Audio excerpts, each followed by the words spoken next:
নমস্কার মধ্যরাতের বন্ধুরা, আমি তোমাদের আরজে সুকান্ত আর তোমরা শুনছো মিডনাইট এফএম। আশা করি সবাই ভালো আছো। আমার মধ্যরাতের বন্ধুরা, রাত বাড়ছে আর অন্ধকারের সাথে সাথে আমাদের মনের গভীরে লুকিয়ে থাকা ভয়গুলো যেন একটু একটু করে জেগে উঠছে। আজ আমি তোমাদের এমন এক গল্প শোনাবো যা শুনে তোমাদের রাতের ঘুম হয়তো কিছুক্ষণের জন্য উবে যাবে। গল্পটা এক পোড়া স্কুলের, এক অভিশপ্ত বার্তার, আর কিছু না বলা রহস্যের। আজ থেকে প্রায় 25 বছর আগের কথা। পশ্চিমবঙ্গের এক প্রত্যন্ত গ্রাম, নাম তার শান্তিপুর। যদিও সে গ্রামে শান্তির লেশমাত্র ছিল না। গ্রামের বুকে গর্ব করে দাঁড়িয়েছিল এক পুরনো স্কুল, শান্তিপুর বিদ্যা মন্দির। কাঠারিটের গাঁথুনি, উঁচু ছাদ আর বড় বড় লোহার গ্রিলের জানলা। দেখলেই বোঝা যেত কত শত ছেলেপুলের হাসি কান্নার পড়াশোনা সাক্ষী সে স্কুল। গ্রামের ছেলেপুলের ভবিষ্যৎ সব যেন ওই স্কুলের দেওয়ালে গাঁথা। রথীন্দ্রনাথ বাবু ছিলেন স্কুলের হেডমাস্টার। তার কড়া শাসন আর ভালোবাসায় গড়ে উঠত গ্রামের প্রতিটি শিশু। স্কুলের পিয়ন গণেশ দা ছিলেন গ্রামের সবার পরিচিত মুখ। ঠোঁটে সবসময় লেগে থাকত একটা হাসি। আর ছোট্ট সুস্মিতা, চতুর্থ শ্রেণীর এক হাসি খুশি মেয়ে, যে কিনা স্কুলে আসার জন্য প্রতিদিন সকালে উঠত একরাশ স্বপ্ন নিয়ে। কিন্তু একদিন সব স্বপ্ন, সব হাসি খুশি নিভে গেল এক নিদারুণ রাতে। আকাশ সেদিন কালো মেঘে ঢাকা ছিল। ঝোড়ো হাওয়ায় গাছপালাগুলো যেন ফিসফিস করে কিছু বলছিল। রাত বাড়ার সাথে সাথে বৃষ্টি শুরু হলো, মুষলধারে বৃষ্টি। গ্রামের মানুষ গভীর ঘুমে আচ্ছন্ন। মাঝরাত পেরিয়ে তখন ভোর হতে চলেছে। হঠাৎ এক বিকট শব্দে গ্রামের ঘুম ভাঙল। স্কুলের দিক থেকে আগুনের লেলিহান শিখা আকাশ ছুঁয়ে ফেলছে। দাউ দাউ করে জ্বলছে শান্তিপুর বিদ্যা মন্দির। গ্রামের মানুষ দিগ্বিদ্যশূন্য হয়ে ছুটে এলো। দমকল আসার আগেই সব শেষ। আগুনের গ্রাসে স্কুলের প্রতিটি ইট, প্রতিটি কাঠের টুকরো পুড়ে ছাই হয়ে গেল। সেই ভয়ালো আগুনে মারা গেলেন 3 জন। স্কুলের প্রাণ রথীন্দ্রনাথ বাবু, সদা হাস্যময় পিয়ন গণেশ দা আর ছোট্ট সুস্মিতা। সুস্মিতা সেদিন রাতে স্কুলের ভিতরে কেন ছিল কেউ জানে না। কেউ কেউ বলে বৃষ্টির জন্য হয়তো সে স্কুলে আশ্রয় নিয়েছিল, আবার কেউ কেউ বলে সে হয়তো কোনো কাজে এসেছিল। তাদের মর্মান্তিক মৃত্যুতে গোটা শান্তিপুর গ্রাম শোকে পাথর হয়ে গেল। স্কুলটা পুড়ে যাওয়ার পর গ্রামের মানুষ যেন একটা স্তম্ভিত অবস্থায় চলে গেল। শোকের রেশ কাটিয়ে উঠতে অনেক সময় লাগলো। সরকার নতুন স্কুল তৈরির আশ্বাস দিলেও পুরনো স্কুলের পোড়া ভিটেটা যেন এক অভিশপ্ত জায়গায় পরিণত হলো। আগুনের কিছুদিন পর থেকেই অদ্ভুত সব ঘটনা ঘটতে শুরু করলো সেখানে। গ্রামের রাখাল ছেলেরা যারা পোড়া স্কুলের পাশ দিয়ে গরু চড়াতে যেত, তারা প্রথম দেখল সেই ভয়ঙ্কর দৃশ্য। স্কুলের পোড়া ব্ল্যাকবোর্ডটায় নাকি নিজে থেকেই কিছু লেখা ভেসে উঠছে। প্রথমে কেউ বিশ্বাস করতে চায়নি, ভেবেছিল চোখের ভুল বা মনের ভ্রম। কিন্তু যখন প্রায় প্রতিদিনই একই লেখা দেখা যেতে লাগলো আর অন্যরাও তা দেখতে শুরু করলো, তখন ভয় ধরে গেল সবার মনে। লেখাটা ছিল, আমি ফিরে এসেছি। চক্ষরি ছাড়াই যেন অদৃশ্য কোনো হাত লিখছে, আর সেই লেখাটা কিছুক্ষণ পর আবার মিলিয়ে যাচ্ছে, আবার ভেসে উঠছে। এই দৃশ্য দেখে গ্রামের মানুষের গা কাঁটা দিয়ে উঠল। শুরু হলো শান্তিপুর গ্রামে এক চাপা আতঙ্ক। রাতের বেলা তো দূর, দিনের বেলাতেও কেউ পোড়া স্কুলের ত্রিসীমানায় যেত না।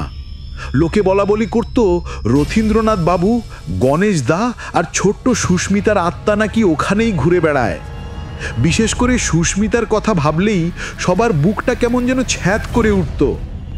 এত ছোট্ট একটা মেয়ে কি কষ্ট পায় মারা গেছে আগুনে, তার আত্মা নিশ্চয়ই শান্তি পায়নি। বছর গড়াতে লাগলো। সরকারি সাহায্যে নতুন স্কুল তৈরি হলো গ্রামের অন্য প্রান্তে। ছেলেপেলেরা আবার স্কুলে যেতে শুরু করলো। কিন্তু পোড়া স্কুলের অভিশাপটা যেন রয়ে গেল গ্রামের প্রতিটি মানুষের মনে। আমি ফিরে এসেছি, এই 3টে শব্দ যেন গ্রামের মানুষের কানের পাশে ফিসফিস করে বেড়াতো। অনেকেই বলতো অমাবস্যার রাতে নাকি পোড়া স্কুলের পাশ দিয়ে গেলে অদ্ভুত সব আওয়াজ শোনা যায়। ছোট বাচ্চার কান্নার শব্দ বা বড়দের গোঙানির আওয়াজ। ভয়ে সবাই আটকে উঠত। একদিন গ্রামেরই এক তরুণ, নাম তার অভ্র, সে তখন শহরের কলেজে পড়ে। ছুটিতে বাড়ি এসে সব শুনল। অভ্র ছিল আধুনিক মনস্ক ছেলে, সে এসব ভূত প্রেতে বিশ্বাস করত না। বন্ধুদের সাথে বাজি ধরল যে সে রাতে পোড়া স্কুলে যাবে। বন্ধুরা অনেক বারণ করলো, না রে অভ্র, যাস না, খবরদার, ওটা ভালো জায়গা না। কিন্তু অভ্র শুনল না। তার চোখে ছিল এক রোমাঞ্চকর অ্যাডভেঞ্চারের নেশা। রাত বাড়ল, অন্ধকার ঘনিয়ে এলো। অভ্র মশাল হাতে রওনা দিল পোড়া স্কুলের দিকে। গ্রামের সবাই চাপা টেনশনে ভুগছে। কেউ কেউ জানলার ফাঁক দিয়ে দেখছে অভ্রর চলে যাওয়া। অভ্র যখন স্কুলের ভাঙা গেট পেরিয়ে ভিতরে ঢুকলো, তখন গা ছমছম করা একটা অনুভূতি হলো তার। চারপাশে শুধু ছাই আর পোড়া কাঠের গন্ধ। চাঁদনি রাত, কিন্তু কেমন যেন একটা গভীর অন্ধকার আর শীতলতা গ্রাস করে রেখেছে জায়গাটাকে। অভ্র হেঁটে যাচ্ছিল, তার চোখ খুঁজছিল সেই পোড়া ব্ল্যাকবোর্ডটাকে। খুঁজেও পেল, কিন্তু অবাক কাণ্ড, বোর্ডে কোনো লেখা নেই। অভ্র হাসল, সব গাঁজাখুরি গল্প, গ্রামের মানুষের বানানো ভয়। সে বিজয়ের হাসি হাসল, বন্ধুদের হারাবার গর্ব তার চোখে মুখে। ঠিক তখনই কোথা থেকে যেন একটা হিমেল হাওয়া বয়ে গেল। চারপাশে পোড়া কাঠের ছোট ছোট টুকরোগুলো যেন বাতাসের সাথে নাচতে শুরু করলো। অভ্রর গা কাঁটা দিয়ে উঠল। তার মনে হলো বাতাসের মধ্যে একটা চাপা দীর্ঘ শ্বাস যেন ভেসে বেড়াচ্ছে। আর ঠিক সেই মুহূর্তে বোর্ডে ধীরে ধীরে স্পষ্ট হতে শুরু করলো সেই পরিচিত শব্দগুলো, আমি ফিরে এসেছি। শব্দগুলো যেন শুধু চোখে দেখা যাচ্ছে না, মনে হচ্ছে যেন কেউ ফিস ফিস করে তার কানের পাশে বলছে। অভ্রর হাতের মশালটা কেঁপে উঠল। তার মনে হলো কেউ যেন তার ঠিক পেছনে দাঁড়িয়ে আছে, তার নিঃশ্বাসের শব্দ স্পষ্ট শুনতে পাচ্ছে। একটা পোড়া কাঠের টুকরো তার পায়ের কাছে পড়ে একটা কর্কশ আওয়াজ করল। অভ্র পেছন ফিরতে যাবে, তখনই একটা ঠান্ডা বরফের মতো হাত এসে তার কাঁধে পড়ল। হাতটা যেন হাড়গোড়হীন, শুধু বরফের মতো ঠান্ডা ত্বক। অভ্র চিৎকার করতে চাইল, কিন্তু তার গলা দিয়ে কোনো আওয়াজ বেরোলো না।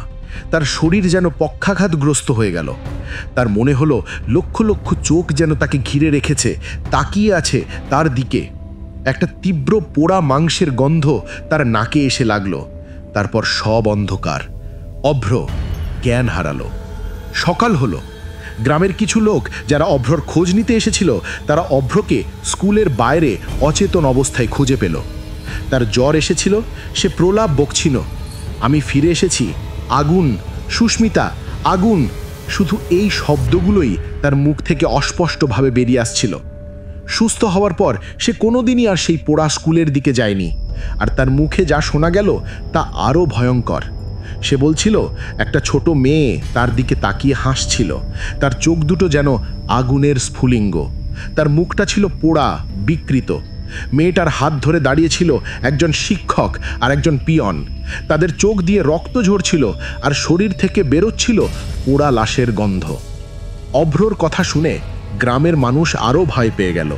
কেউ আর ভুলেও সেই স্কুলের নাম উচ্চারণ করত না। এরপর শান্তিপুর গ্রামের মানুষ পোড়া স্কুলের ঘটনাটাকে এক অলৌকিক অভিশাপ হিসাবে মেনে নিয়েছিল। কিন্তু গ্রামের নতুন হেডমাস্টার সুব্রত বাবু, তিনি এসব ভূতের গল্পে বিশ্বাস করতেন না। তিনি ছিলেন যুক্তিবাদী মানুষ। সুব্রতবাবু শান্তিপুর বিদ্যামন্দিরের পুরনো ইতিহাস ঘাঁটতে শুরু করলেন। একদিন তিনি গ্রামের কয়েকজন প্রবীণদের সাথে বসলেন। রথীন্দ্রনাথ বাবুর এক পুরনো সহকর্মী, বর্তমানে অবসরপ্রাপ্ত শিক্ষক শঙ্করবাবু, তাকে কিছু গুরুত্বপূর্ণ তথ্য দিলেন। শঙ্করবাবু সুব্রতবাবুকে বললেন যে স্কুলের ক্যাশিয়ার, যার নাম ছিল মনোজ সমাদ্দার, আগুন লাগার কিছুদিন আগে থেকেই নাকি খুব চাপে ছিলেন। তার নামে স্কুলের কিছু টাকা তছরূপের অভিযোগ উঠেছিল। রথীন্দ্রনাথবাবু এসব দুর্নীতিতে একেবারেই আপোষ করতেন না। শঙ্করবাবু বলেছিলেন রথীন্দ্রনাথবাবু মনোজবাবুকে সতর্ক করেছিলেন এবং বলেছিলেন যে সে যদি সব ঠিক না করেন তাহলে তিনি পুলিশের কাছে যাবেন। মনোজবাবু নাকি তখন রথীন্দ্রনাথবাবুর উপর খুব রেগেছিলেন এবং প্রতিশোধ নেওয়ার হুমকিও দিয়েছিলেন। আর আশ্চর্যের বিষয় হল, আগুন লাগার পর মনোজবাবু উধাও হয়ে যান। তার আর কোনো খোঁজ পাওয়া যায়নি। সুব্রতবাবু এবার পুলিশের পুরনো ফাইলও দেখতে চাইলেন। অনেক কষ্টে তিনি কিছু পুরনো নথিপত্র হাতে পেলেন। সেখানে দেখা গেল আগুন লাগার দিন স্কুলের কিছু জরুরি কাগজপত্র এবং নগদ প্রায় 20,000 টাকা গায়েব ছিল। পুলিশের প্রাথমিক তদন্তে মনোজ সমাদ্দারের নাম উঠে এসেছিল, কিন্তু তাকে খুঁজে না পাওয়ায় কেসটা অজ্ঞাত কারণে আগুন হিসেবে ফাইলবন্দি হয়ে যায়। সুব্রতবাবুর মনে একটা তীব্র সন্দেহ দানা বাঁধতে শুরু করল। তিনি ভাবলেন, তাহলে কি আগুনটা সত্যিই অজ্ঞাত কারণে লেগেছিল, নাকি কেউ ইচ্ছে করে লাগিয়েছিল? সুব্রতবাবু তার তদন্ত আরও গভীরে নিয়ে গেলেন। তিনি গ্রামের সেই সমস্ত লোকদের সাথে কথা বললেন যারা ঘটনার দিন স্কুলে কাজ করতেন বা ঘটনার সাথে কোনোভাবে যুক্ত ছিলেন। তিনি জানতে পারলেন পিয়ন গণেশ দা নাকি মনোজ সমাদ্দারের কিছু বেআইনি কার্যকলাপের সাক্ষী ছিলেন। গণেশ দা নাকি একদিন দেখেছিলেন যে মনোজবাবু গভীর রাতে স্কুলের স্টোর রুম থেকে কিছু কাগজপত্র সরিয়ে নিচ্ছেন। গণেশ দা রথীন্দ্রনাথ বাবুকে বিষয়টি জানাতে চেয়েছিলেন। আর ছোট মেয়ে সুস্মিতা, সে কেন সেদিন রাতে স্কুলের ভেতরে ছিল? এই প্রশ্নটা সুব্রতবাবুকে খুব ভাবাচ্ছিল। তিনি সুস্মিতার বন্ধুদের সাথে কথা বললেন, তার পরিবারের সাথে কথা বললেন। সুস্মিতার মা কাঁদতে কাঁদতে বললেন যে সুস্মিতা সেদিন স্কুলের ড্রামাটিক্স ক্লাবের মহড়ার জন্য একটু দেরি করে ফিরেছিল। তার মা ভেবেছিলেন সে হয়তো কোনো বন্ধুর বাড়িতে গেছে, তাই বেশি চিন্তা করেননি। কিন্তু পরে জানা যায় মহড়া সেদিন বাতিল হয়ে যায়, আর সুস্মিতা একা একা স্কুলে বসে ছবি আঁকছিল।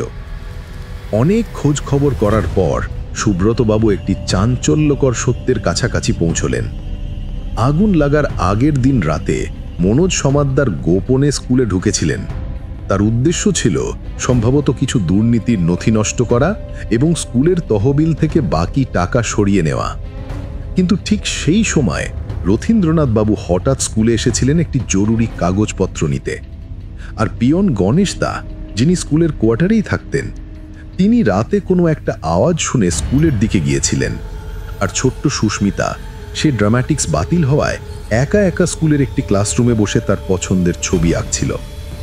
মনোজ সমাদ্দার যখন রথীন্দ্রনাথ বাবুকে হাতে নাতে ধরেন, তখন তাদের মধ্যে তীব্র বচাহচা হয়। গণেশ দা সেই সময় সেখানে উপস্থিত ছিলেন এবং পুরো ঘটনা নিজের চোখে দেখেছিলেন। ভয় পেয়ে মনোজ সমাদ্দার রথীন্দ্রনাথ বাবু এবং গণেশ দাকে আটকানোর চেষ্টা করেন। তাদের মধ্যে ধস্তাধস্তি হয়। ছোট্ট সুস্মিতা ভয়ে এক কোণে লুকিয়ে সবকিছু দেখছিল।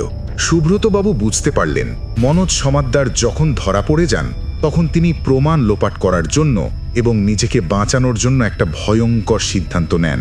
তিনি স্কুলের পেছনে রাখা কেরোসিনের ড্রাম থেকে কেরোসিন ছিটিয়ে আগুন ধরিয়ে দেন। উদ্দেশ্য ছিল রথীন্দ্রনাথ বাবু এবং গণেশ দাকে পুড়িয়ে মারা এবং তার দুর্নীতির সমস্ত প্রমাণ পুড়িয়ে ফেলা। কিন্তু তার সেই আগুনে অজান্তেই প্রাণ চলে যায় ছোট্ট সুস্মিতারও।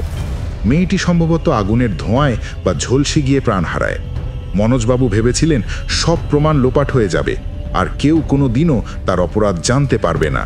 কিন্তু তিনি জানতেন কিছু আত্মা তাদের খুনিকে কোনো দিনও ক্ষমা করে না। পোড়া স্কুলের দেওয়াল তার অপরাধের সাক্ষী হয়ে রয়ে গেল। আমি ফিরে এসেছি এই বার্তা নিয়ে, সেই বার্তা যা ছিল মৃতদের আত্মার প্রতিশোধের ইঙ্গিত মনোজ সমাদ্দারের জন্য। সুব্রতবাবু তার এই অনুমান এবং সংগৃহীত সমস্ত প্রমাণ নিয়ে পুলিশের কাছে গেলেন। পুলিশ নতুন করে তদন্ত শুরু করল। অনেক বছর পর অবশেষে এক অন্য জেলায় মনোজ সমাদ্দারকে খুঁজে পাওয়া গেল। তিনি ছদ্মবেশে এক নতুন জীবন শুরু করেছিলেন। পুলিশের জেরের মুখে তিনি ভেঙে পড়লেন।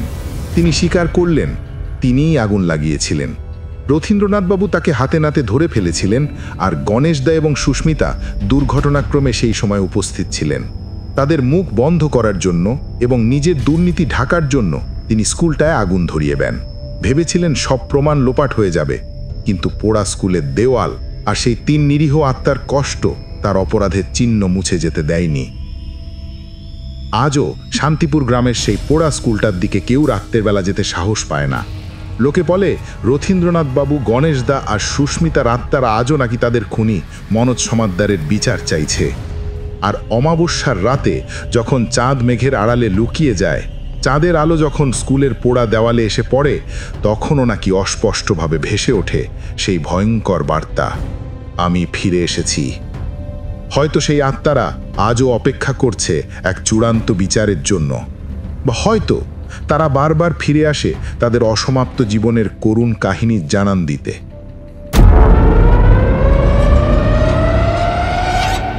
তো বন্ধুরা, কেমন লাগলো আজকের গল্পটা? অপরাধ হয়তো লুকানো যায়, কিন্তু তার দাগ কখনো মুছে যায় না। আর কিছু আত্মা হয়তো কোনোদিনও শান্ত হয় না যতক্ষণ না তারা ন্যায্য বিচার পায় বা তাদের গল্প শেষ হয়। আশা করি তোমাদের গা ছমছম করেছে আর রাতের অন্ধকারটা আরও গভীর মনে হচ্ছে। পরের সপ্তাহে আবার ফিরব নতুন কোনো রহস্য নিয়ে, নতুন কোনো ভয়ঙ্কর গল্প নিয়ে। ততক্ষণ পর্যন্ত ভালো থেকো, আর হ্যাঁ, রাতের বেলা আলো নিভিও না। শুভরাত্রি।